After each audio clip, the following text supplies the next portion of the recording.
आज हम आप सबके लिए ला रहे हैं नंबर सिस्टम। तो नंबर सिस्टम गणित का एक बहुत ही महत्वपूर्ण टॉपिक है और बहुत ही बेसिक टॉपिक है। तो सबसे पहले नंबर सिस्टम समझने से पहले हम इनके नाम से ही समझते हैं नंबर सिस्टम होता क्या है। तो नंबर सिस्टम में दो चीजें आई हैं, एक हमारा नंबर और एक हमारा सिस्टम। तो आप बताइए नंबर होता क्या है और सिस्टम होता क्या है। तो देखिए नंबर से पहले हम सिस्टम समझते हैं। सिस्टम की जहाँ तक बात करें, आप लोग को पता होगा कि कंप्यूटर सिस्टम बोलते हैं। कंप्यूटर इज अ सिस्टम, लेकिन लैपटॉप सिस्टम नहीं बोलते। क्यों नहीं बोलते? क्योंकि लैपटॉप में हर वो चीज़ इंटीग्रेटेड होती है, हर वो चीज़ उसमें खुद ही होती है।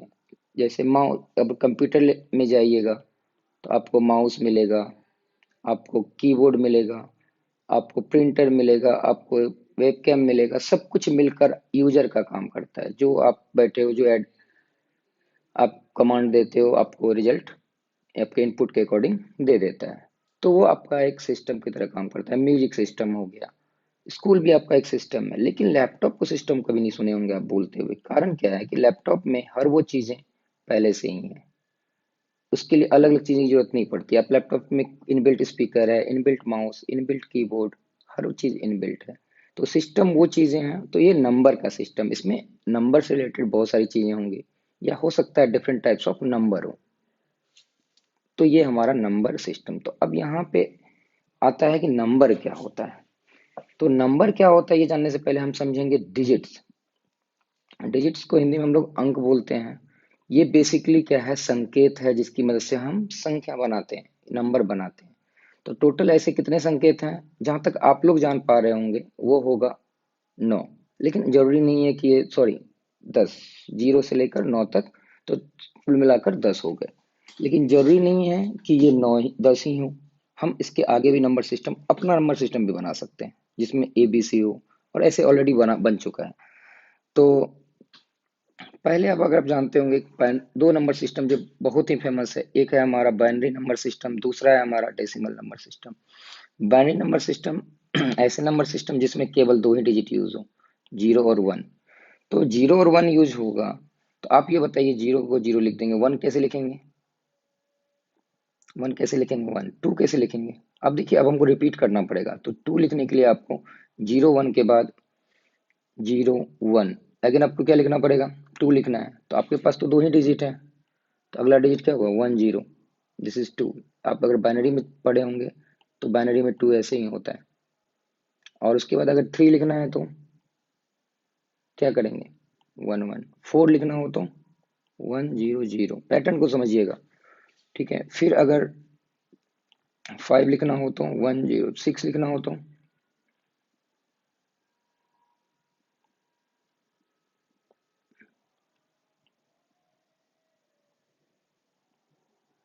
और 7 लिखना हो तो, 8 लिखना हो तो, इस तरह से पैटर्न रिपीट होता जाएगा। तो ये हमारा बाइनरी नंबर सिस्टम। हम अभी डेप्थ में नहीं जा रहे हैं, अभी हमारा डेसिमल नंबर सिस्टम पे आते हैं। डेसिमल नंबर सिस्टम पे आते हैं जिसमें टोटल कितने हैं? बेस 10। तो 0 से शुरू करेंगे, 1 2 3, कहाँ तक? 9 तक। इसके आगे लिखने के लिए हमें क्या करना पड़ेगा? रिपीट करना होगा। देखिए पहला रिपीटेशन यहीं से शुरू हो गया, 10, फिर 11 12, इस तरह से आप भी जानते हैं। तो ये हमारा नंबर सिस्टम है जो हम लोग यूज करते हैं। इसमें टोटल कितने बेस हैं? 10 है। और कंप्यूटर हमारा कौन सा यूज करता है? Binary number system. तो थोड़ा बहुत तो आप समझ रहे होंगे कि नंबर सिस्टम में डिजिट का यूज और कैसे कैसे चीजें रिपीट हो रही है, ये थोड़ा बहुत आपको समझ में आ रहा होगा। अब यहाँ पे है नंबर। तो नंबर कैसे डिसाइड होगा? तो नंबर कुछ नहीं है, नंबर आपका है मीनिंगफुल कॉम्बिनेशन ऑफ डिजिट। देखो, अगर हम 1 2 3 इससे एक कॉम्बिनेशन बनाए, 1 2 3 1 3 2, ये सभी क्या है? एक नंबर है। तो हमने क्या किया? कॉम्बिनेशन बनाया डिजिट्स का, वही हमारा नंबर है। बेसिकली ये मेजरमेंट होता है फिजिकल क्वांटिटीज का, या काउंट काउंट बोल सकते हो एक सिंपल लैंग्वेज में। अभी हमने एकदम सिंपल लैंग्वेज की यूज कर रहे हैं। काउंट या मेजरमेंट, माप। किसी चीज को मापते हैं उसके लिए आपको संख्या की जरूरत होती है, 2 मीटर, 5 मीटर। ये नहीं कि कुछ बिना नंबर की मदद से हम, क्योंकि कोई भी क्वांटिटी को आप यूनिट के साथ साथ एक न्यूमेरिकल फैक्ट भी चाहिए ही चाहिए। ये सब मिलकर हमारा नंबर बन गया। तो नंबर तो आप समझ गए कि नंबर होता क्या है। चलिए, अब नंबर होता है आपका, नंबर सिस्टम में जो पहला नंबर है वो कौन सा नंबर है?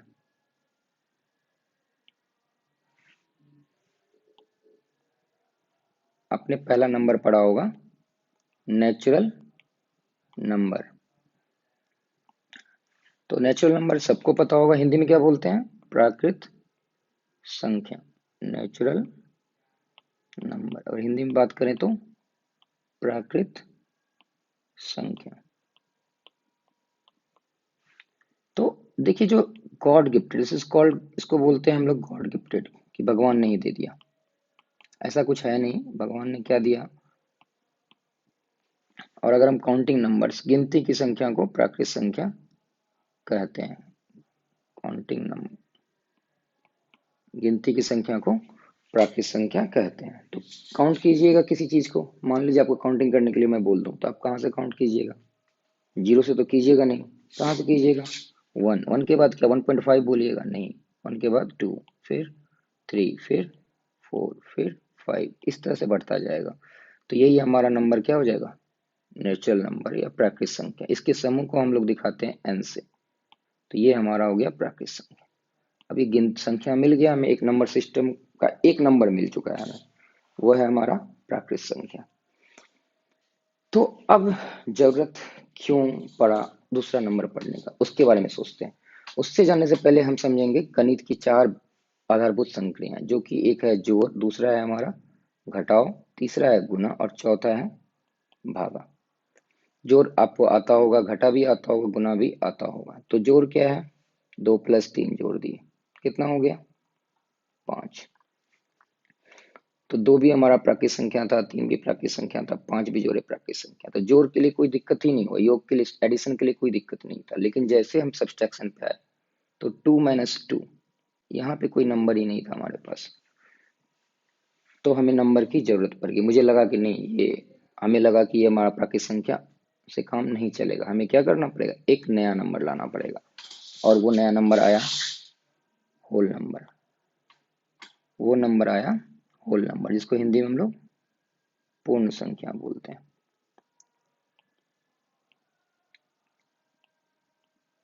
Whole number. तो होल नंबर को डिफाइन कैसे करेंगे? डब्लू, कुछ नहीं, एक नया नंबर आ गया, जीरो, जुट गया किसमें? नेचुरल नंबर में, और ये बना दिया हमारा होल नंबर। तो जहां तक गिनती की संख्या थी उसमें ही क्या कर रहे हैं हम? बस जीरो को ऐड कर दे रहे हैं। तो ये हमारा डब्लू हो गया। तो स्मॉलेस्ट कौन? Zero. Biggest we can't say. कभी भी गलती से अनडिफाइन नहीं बोलना है, ना ही इंडिटरमिनेंट बोलना है, ठीक है, और ना ही इन्फिनिटी बोलना है, क्योंकि इन्फिनिटी, इंडिटरमिनेंट, इन सब का एक अलग वैल्यू है, अलग मीनिंग है। तो ये यूज नहीं करेंगे हम। क्या बोलेंगे? We can't say. तो अब तक तो आप समझ रहे थे कि चलो घटा में दिक्कत हो गई, अब होल नंबर अब तो पूरा हो जाना चाहिए। नहीं, अभी भी हमें दिक्कत आई। फिर से देखिए, 2 - 3 कर रहे हैं, कोई नंबर नहीं है, कोई होल नंबर, कोई नेचुरल नंबर नहीं है, उसमें कोई नंबर नहीं है। तब हमें फिर एक नंबर की जरूरत पड़ी, और हमने एक नंबर बनाया, उसका नाम दे दिया इंटीजर्स। उसका नाम दे दिया इंटीजर्स, जिसको हम लोग पूर्णांक बोलते हैं। पूर्ण जोड़ अंक, अंक से भी पूर्ण, पूर्णांक। इसको हम लोग आई से या जेड से दिखाते हैं। अब देखो, ये आई या जेड जो है वो है क्या? होल नंबर तो था ही, प्लस नेगेटिव ले लिए हम किसका? नेचुरल नंबर का। तो ये जो बन गया, ये हमारा बन गया, ये हमारा बन गया पूर्णांक संख्या। तो पूर्णांक संख्या कैसे लिखेंगे आप बताइए? -3, -2, -1, 0, 1, 2, 3 एंड सो ऑन, इधर भी जाता जाएगा। तो ये जो देख रहे हैं ना, 1 से लेकर यहाँ तक, ये हमारा है पॉजिटिव इंटीजर। और ये निगेटिव देख रहे हैं, ये निगेटिव इंटीजर, ये है हमारा निगेटिव इंटीजर। और जीरो की बात करें तो ना तो पॉजिटिव नहीं है, ना ही निगेटिव। लेकिन अगर हम जीरो प्लस पॉजिटिव बोलेंगे इसको मिला देते हैं तो ये हमारा हो जाएगा नन नेगेटिव और ऋणात्मक, क्योंकि ऋणात्मक नहीं है। और अगर हम जीरो मिला के निगेटिव के साथ बात करें तो ये हो जाता है हमारा नन पॉजिटिव, नन पॉजिटिव और धनात्मक, और ये अऋणात्मक।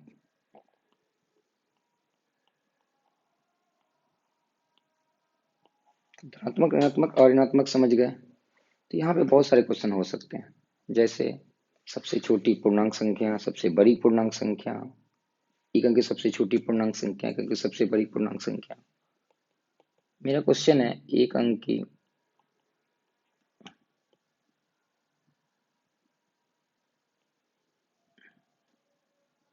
एक अंक की सबसे छोटी पूर्णांक संख्या, सबसे छोटी